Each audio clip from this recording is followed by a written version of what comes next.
Not coming? Oh, cool. So cool. You're all set? Time is ready?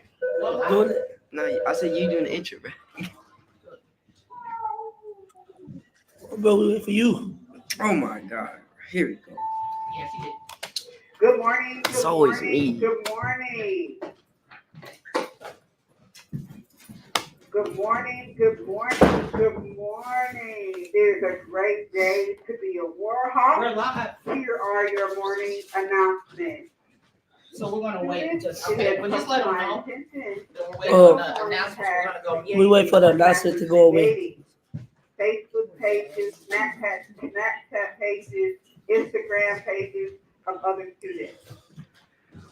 If you find out that you are, you will receive consequences, and you will.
Good morning. Good morning. How are you? Good morning. How we get back to it?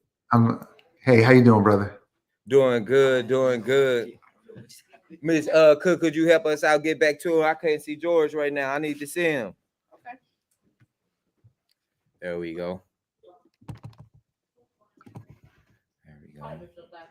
Hey, Queen. I didn't get my fist bump this morning. No, it's great.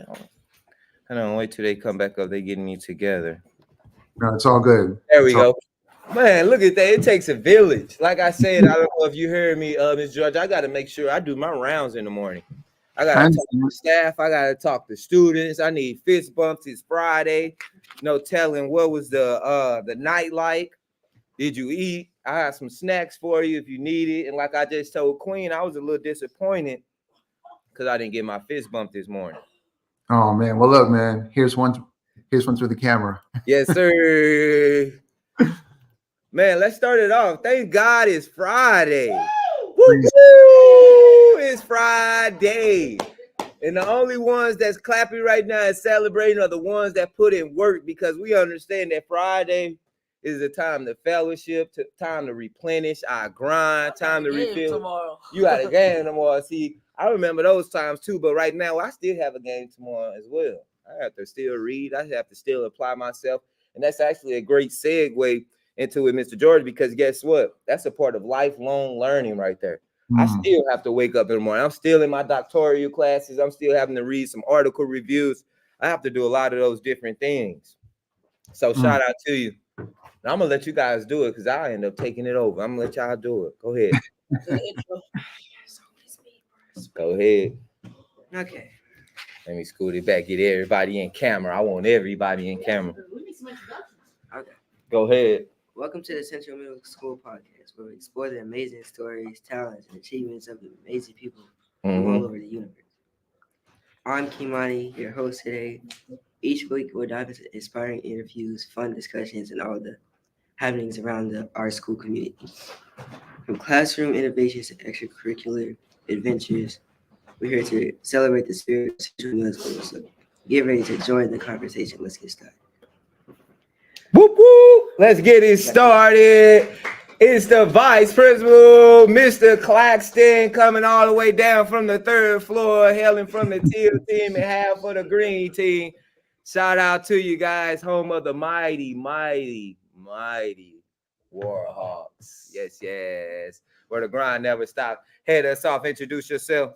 My name Jarius. Pleased to meet you, Darius. Let's do it. Introduce yourself, Mr. George. My name is Jorge Valenzuela. I'm a Yes. teacher. I'm also working on my doctorate, almost done actually. So I'm excited about that. Oh, man.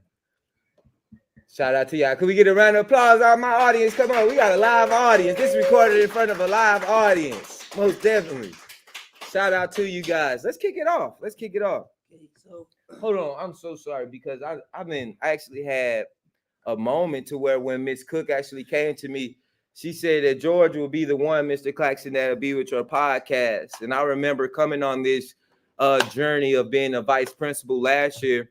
And I realized that I actually read one of your books, which is the PBL Plus. And it's a real, I'll have to say, it left a mark on me that will not be erased. And I have to say, on the social emotional pieces in the framework that you provided in that book, that man, I have to say, it gave me that boost. It felt like I was in the middle of a ring and I was tagged out to get a breather in the corner. That PBL felt like that. And I just want to make sure I acknowledge you. And I went back to watch some of your solution tree presentations. George. Thank you, brother. We need it, man. We need it. I appreciate that. So I even have a couple of questions. I know that your aunt encouraged you into go into education. Yeah, I've been doing some digging. I know your aunt encouraged you to go into education. I want to know, what is your why? My why is to help kids like me. I was an inner city kid. I was in a group home. I was in foster care. I never got to meet my dad. My mom was locked up. And so I spent a lot of time on my own. I was afraid, but I had to build myself up physically and mentally. And so I overcame that. And my responsibility now, I believe, is to, yes, be a father, be a husband, be an academic scholar, but also be a role model. So part of my work is to always give back, and inner city kids will always have a soft spot in my heart. And the way I advocate for them is in 3 ways. One way is, if I'm working in schools that affect these children, then I make sure that I speak with the teachers and let them know how they should be cared for, how they should be loved, and how they should be taught. And to have patience with us. Also, if they're ever affected and I feel like I need to say something, then I either write a book or an article, but I publish it in a place where only people that are serious about learning are going to look for it. Like at Solution Tree, like at Corwin, Edutopia. And then 3, I just, donate to nonprofits that deal with kids in New York that are in foster care and whose parents have been incarcerated. So that's my 3 ways of giving back. Oh man, Even though I'm no longer that kid. Oh man. So, so as a kid, my culture was hip hop because that was the framework that me and my friends always communicated with. Amen. It was music, it was lingo, it was sports, it was fashion. And to be honest with you, it's still the same culture I still follow with my very close friends and in my household. But as a traveler, as a teacher, as a parent, as a husband, I've come to realize that Queens, New York, and hip hop is a small part of the larger picture. And most people in the world don't even listen to that or don't follow that culture. So I seek to first be to understand. Yes. We're trying to be understood. But my heart is my heart, and that's where it's at. Man, that was great. That was a great opening.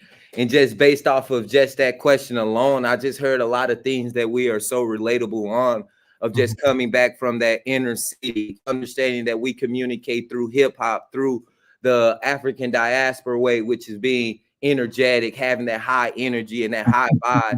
And I totally agree with you. It was actually a quote that you said. You said, when I recognize that my life, you even used it right now, that I have a different life. My life is different.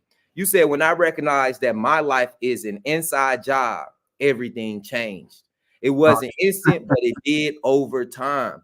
Man, that's profound. And as you said, hip hop, I remember having my reason why it really come into life when I listened to Jay-Z. It's a song by Jay-Z where I had to slow it down. And he said that I'm a businessman. I am a businessman. Oh, man. That's that inside job that you're actually talking about. And I want to know what was your drive to say that, hey, everything changed, but the results were not instant. And I know with this generation, with AI, with this generation of the technology, they are looking for that instant gratification. So how are you navigating through that? Well, I've come to realize that everything is a 10-year job. There's a book named Outliers. It's by Malcolm Gladwell. And there's a chapter in the book. It's called the 10,000 hour rule. And Malcolm gets into the research of all the top experts in the world. People like Michael Jordan, Katherine Johnson from NASA, Bill Gates, Steve Jobs, anyone at the top of their field, they all have the 10,000 hour rule in common, meaning that they got instruction from experts and they practice on their craft for 10,000 hours. That's 3 hours a day, 20 hours a week for about 10 years. And as I've been moving around as a writer, as a speaker, as a teacher, none of these things came naturally to me. That wasn't what I was taught coming up. But as I had a passion for it and I got into it, I started realizing that everything takes time. Even being a husband, even being a father, all these things take time. And once I got into a space where I could say, I am an expert, I did do this, now I'm in cruise control where I see what's around me, I know what's behind me, what's in front of me as much as I can see, and I don't take it for granted. Every day, I'm working on 3 things: writing, speaking, and then housekeeping for my clients and people like that. So I'm doing this every day. And it's like Kobe said, eventually you start developing a big distance between you and others who haven't put in the work. Amen. Yeah. And so I tell anybody, if you like something, just start learning about it, but learn about it using a framework. And as you develop expertise, if you can find a way to help people, you see, what you like to do, what your passion is, it's really about you. And that's a great thing to have. But that's not why God put us here. Our purpose is to help other people. So if we can take our passion and flip it and help people with that passion, now we have a purpose. And I think that's the most important thing, is purpose. And you can hear people and you can see people that don't have purpose, And if you really listen to them and really get into what they're talking about, a lot of them aren't happy. Oh man, I have two young men next to me too. As you talked about those double P's, I really want y'all to understand. He said it takes passion. After your passion, it takes purpose. And understand that this purpose and his passion wasn't something where he had instant gratification. He didn't see results. Every time we want to see results. And I want y'all to understand that this is what we are doing right here on this platform, exposing you guys to things. Exposure is key. Because guess what? We want to provoke your imagination. We want to make sure that you see yourself in the highest light. That's all about, like Mr. George just said, knowing your future. So with that being said, Mr. George, I don't want to take up too much of the time because I know I got to let these future podcasters right here lead the way. And I do want to shout you out on that PBL framework that you provided. And I have to just give out my top 3, which is student voice and choice, collaborations, which is CMS, one of our 3 top goals, and reflection and revision. Those 3 things right there, man, it takes a lot of dignity, self-actualization as a teacher to even sit back and reflect and allow students to have student voice and to actually collaborate with them. So I definitely want to thank you for providing that framework. All of the other frameworks, inquiry-based learning, real world, shout out to them as well. But I just wanted to give you my top 3 from that PBL framework. Let's get it started, you guys. Okay, first question is, where are you from? I was born in the Bronx, New York. I grew up in Queens and Long Island, and now I live in Virginia. Oh, man. Do I get that same question too? Yeah. Oh, man, I got to come in. I'm from the inner city. I mean, the inner city of St. Louis, Missouri, the best city in Missouri. I'm no thing to Kansas City. My bad. Most of my audience members are from Kansas City. St. Louis is the best city. Hey, man, there we go, baby. So, yeah, so with that being said, I'm from St. Louis, Missouri, you guys. Where, like, New George, from the inner city, where I attended Sumner High School, the first high school west of the Mississippi for African Americans. So I just want to make sure that I shout out St. Louis, home of the St. Louis Cardinals. Shout out to them. Well, since you're getting real deep like that, I'm from Far Rockaway, Queens. Look how Far Rockaway. Okay. Okay. Our second question is, what do you think about AI in schools? Well, first I have to say I have a degree in computer science and I use a lot of AI tools in my work. Even with all that, that doesn't make me an expert. Okay. Here's my opinion. I think, again, in my opinion, AI is here to stay and everyone should learn how to use AI to improve their work. I'm in schools a lot. And in some places, AI either is embraced or it's blocked. But in the real world, business and industry is using AI. And I think schools should be like the real world. Some teachers like to focus only on the ethics of AI, like cheating. Although that's important, that's cool.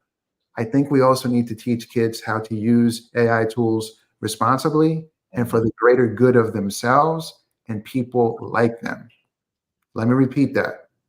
Use AI tools for the greater good of yourself and people like you. Now, there are some AI experts that y'all should interview. Some include Dee Lanier, Stevie Frank, Ken Shelton, Rashay Donnell Pope, and Matt Miller, and I can get you in contact with them if you like. Oh, man, that's good. How I feel about AI, and I actually like that you brought that up, and the fact that we have to embrace AI and not look at AI as something as a problem. This is something to actually help us. This is something to advance our strategies, implement new things, give us a new way to think about certain things. So as you said, I remember my teacher, like in 3rd grade, you guys, we was working on multiplications. And I was like having a hard time. She made a statement that always stuck with me. She said, y'all not going to be walking around with calculators. Look at it now today. Everybody is walking around with a calculator inside of their pockets with their phone. Yeah. Think about that. So just in the near future, you guys, we probably have AI everywhere. It's all about actually embracing AI. But I don't want it to get it misconstrued with understanding what actual intelligence is. That's exactly what I want you to understand, that, hey, we can't depend it so much to where it's stopping us from being critical thinkers. Where it's stopping us from coming up with our own organic ideas. Because we will look at a time where we are so dependent on AI to where we can't think for ourselves. So that's my biggest fear with it, that we are using it in a inappropriate way. But now it's time to actually teach the next generation how to actually use AI responsibly. That's definitely a good question. Okay. Third question is, do you think having cell phones in school is good or bad idea? A bad idea? Why? Man, I feel like you're trying to get us killed over here. Yeah, yeah. Just my opinion for all the folks out there. It's my opinion. When cell phones become a distraction, they should be put away. Amen. But there is a but, brothers. Just hold on 1 second, Kay. When kids are doing work that requires research, I believe they should have access to their phones, but with their teachers in the room. Because adults do it all the time, and I don't see anything wrong with it as long as it's supervised and it's for research. I don't even think I need to actually say something on Yes, that, you did. because I echo the exact same thing. It's all about making sure we are using it appropriately. Yeah. He just gave an ideal on how we should use it, research based.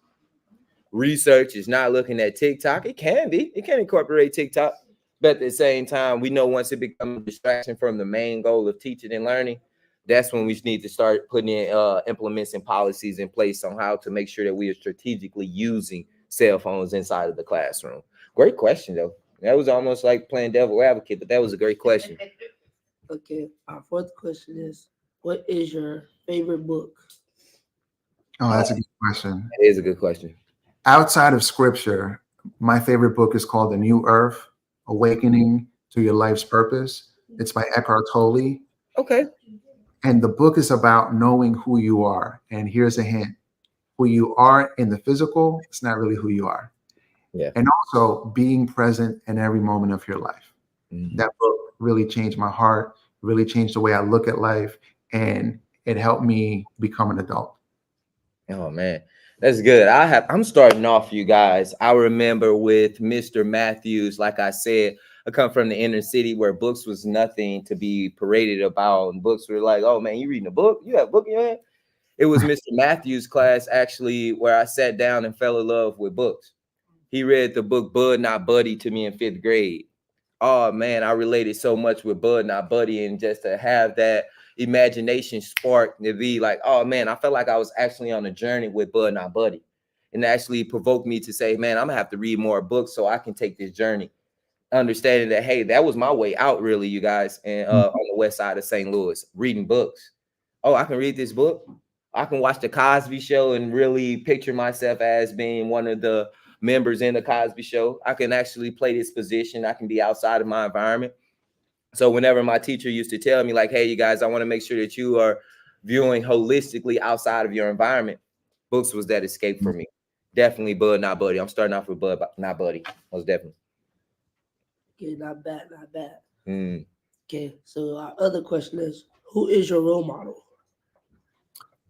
So to be honest, I don't have a role model, but there are people that I do admire, and so I learn from them.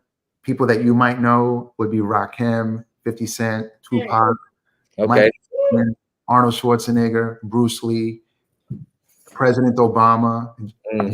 Which you may not know John Hattie, but he's a scholar in my field, and I really respect him. But I wouldn't say that I have a role model. I have people that I learn from. Oh man, that's good.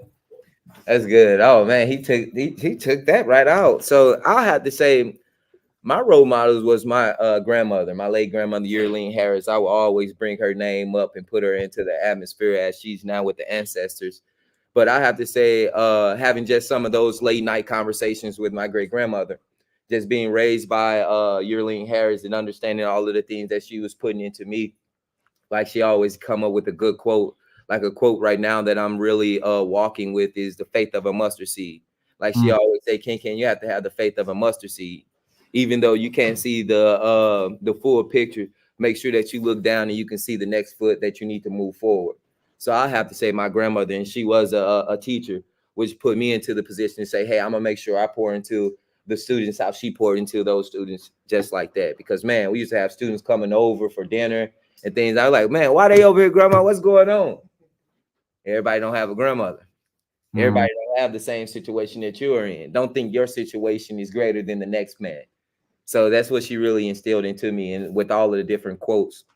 And I even have to add in, because I had an epiphany during my motivational Monday on why I don't bring up Granddad.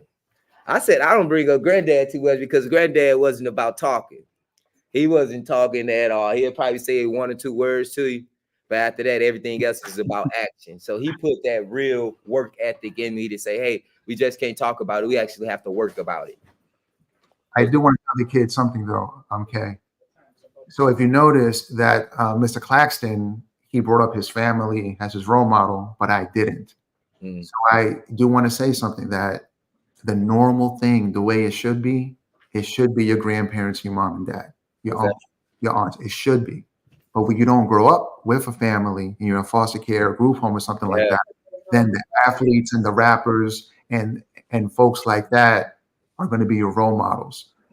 That's why I can't wait to see some rapper nowadays have that Marvin Gaye moment where they flip the script on us and drop some real knowledge on the kids, because it's not being dropped the way it used to be dropped. It's a different time frame. And so kids, my son, he's 19 right now, but when he was 16, we were on an airplane and he fell asleep and his headphones was on. And I just took a peek, heard what he was listening to, and I couldn't believe it. The music was not telling us that in the 80s and the early 90s. It was not. So I told my son, look, I know you're old enough now and you can listen to what you want to, but be careful what you put in your mind, because it's hard to take it out. Oh man, that was profound right there, because it even brought up something my grandmother always told me: watch what you put into your ear gates. Remember that a gate have an entrance. Where is it entering into? Make sure that it have an exit if it's poor, if it's low nature. So man, that was great. That was great. We have to pay attention what we listening to, you guys. I hope y'all really picking up on what he's saying, because we have to pay attention, because it's really motivate us and move us, whatever we're listening to. To make us reach the goals. That's how we really know. That's how I really found out that I had goals. Whenever I used to listen to the people that was on my block, I understood that drive can be built. Motivation could be built. So pay attention to what you listen to. Most definitely. Shout out. That's good. Okay. So we got to skip over a couple of questions because we almost out of time. So, oh man, good time. What advice would you give a student who is struggling in the classroom? You have to get it together. You have to love yourself and do the things that are good for you. Your teachers cannot want you to succeed more than you want to succeed. I'll say it one more time. Your teachers and your principals and your parents and your family and your guardians should not want you to succeed more than you want to succeed. And getting through school is a very good thing. Be very aware of what you need to learn and do, and then learn how to do those things. But, and here's the but, only learn from people that you admire. You have to admire them. And this is a big and, who already accomplished what you want to accomplish. Young people, listening to people who have not accomplished what you want to accomplish is a waste of your time. Oh man, that was good. I'm gonna put a little spin on it and be a little culturally relevant as well. Oh man, and be a little vulnerable. I remember coming up between 3rd and 4th grade. I wasn't a good student at all. Bad grades. I felt like I was somebody that really couldn't learn, that education wasn't a place for me. Until I really understood. Now this is the culturally relevant piece, which is Master P. I had saw a documentary that my dad was watching that Master P used to sell his tapes and stuff, you guys, from his trunk. But a lot of people don't really understand the grind and the growth that you actually have to go through to really get to where he was at now. We are talking about somebody that was selling from their trunk, but at first was selling from their grandmother's house. We got to talk about that underneath growth. We got to talk about that caterpillar cocoon growth where you're by yourself, where everybody don't get to see that ultimate change that you're actually going through. So that's the first part that I definitely want to put into place, that understand that this season doesn't last always. Just because you're struggling now doesn't mean that you'll be struggling in the future. High school was my best time. College, I love college. I'm in grad school now, grabbing a doctor's degree now. I love education. Every season is not going to be your season. Understand that. Understand that we all go through seasons. So yeah, and just a quote from Nelson Mandela that remember, just because you lose, you guys, that'll not make you a loser, but actually that's a lesson that have to be taught. But if you not learn from that lesson or from that loss, you guys, you will repeat it. No, Most definitely. We got to go ahead and close it out because I got to get some more learning in. But I appreciate the learning that's here right now. Kamani, can you close us out? Give us an outro, however you like to. So was me. Let's do it together, Kimani. There we go. This the CMS group. CMS coming all the way from Linwood, home of the mighty, mighty Warhawks, and where the grind never stops. We are signing out from a good conversation with Mr. Claxton and George. Great opportunity, you guys, to really fellowship with you and really pour into your cups. You guys poured into my cup more than anything. George, thank you for pouring into my cup. Now I can really eat from my saucer now. So I appreciate it. Shout out to you guys. Great podcast tonight. Hey, thank you, guys. I appreciate you having me. Yes, yes. Thanks again. It's a pleasure. All right. There we go. There we go. Shout out to y'all, man. Good job, y'all. Good job. Good job. I'm gonna take over every time. I apologize, but at the same time, y'all did an excellent job. Y'all did an excellent job. Y'all did great. Y'all did great. See, Man. look. Yeah. Just think about this. In the last 2 weeks, how many times have we seen each other? Right. We haven't. Right, You yeah. know what I'm saying? We haven't. So the Right, fact now. that y'all still made it happen. Exactly. Because when I got here, we had 1 minute to even get started Right. today. And y'all still made it happen. Good job. Yeah. Shout out to you guys. Good job. No, thank you. Confidence is key. Yes. I don't care where you are at, you guys. I don't care if you are sitting in the conference room with billionaires, millionaires, but understand that your confidence is key. Yeah. If you lack confidence, it's something that can always be smelled out and sought out. Have confidence. Keep mind, look up when you're talking. Confidence. All right. Confidence is the top-notch thing that we have to have as young men. Because guess what? You're gonna walk into a lot of environments where you don't feel too confident. But you're gonna have to have some type of strategy to build your confidence. All right. Yeah. I did an excellent job today. Absolutely. Hey, Excellent job. great job. Excellent job. Look at all the greatness y'all was with today. Yeah, that was it. Great job. Great Great question. job. I did an excellent job. Birthday today, right? Hello. When is it? When is it? October 14th. October 14th. Trust me, I'm staying on you. I'm gonna stay on top of it. Oh man, yeah, that was good. Thank you guys so much. That was great, man. That was excellent. Interviews are gonna start next week, okay? Okay. Interviews next week. Thank Shout you. out anytime. Lydia. Okay. I'll be calling you guys. You ladies. Are we still live on the podcast? No, it should be off. Oh, okay. It is a little delayed then. I'm not saying it should be off. Let me just double check. Yeah, it's off. Mr. Miller, the camera was awesome. Thank you for bringing that in, giving that kids that experience. That's awesome. I like it. I'm really happy to be able to kind of do that because it goes hand in hand with tech Right? and like Yeah. the quality of the pictures are great. I was like, that was awesome. I better get up to class. All right. And I forgot my bottle of water. It's been here like 2 weeks. Yeah, I was you waiting know. for it to throw it away. I was like, I'm gonna bottle. So, All right. Have a good one. yes, you too. Bye.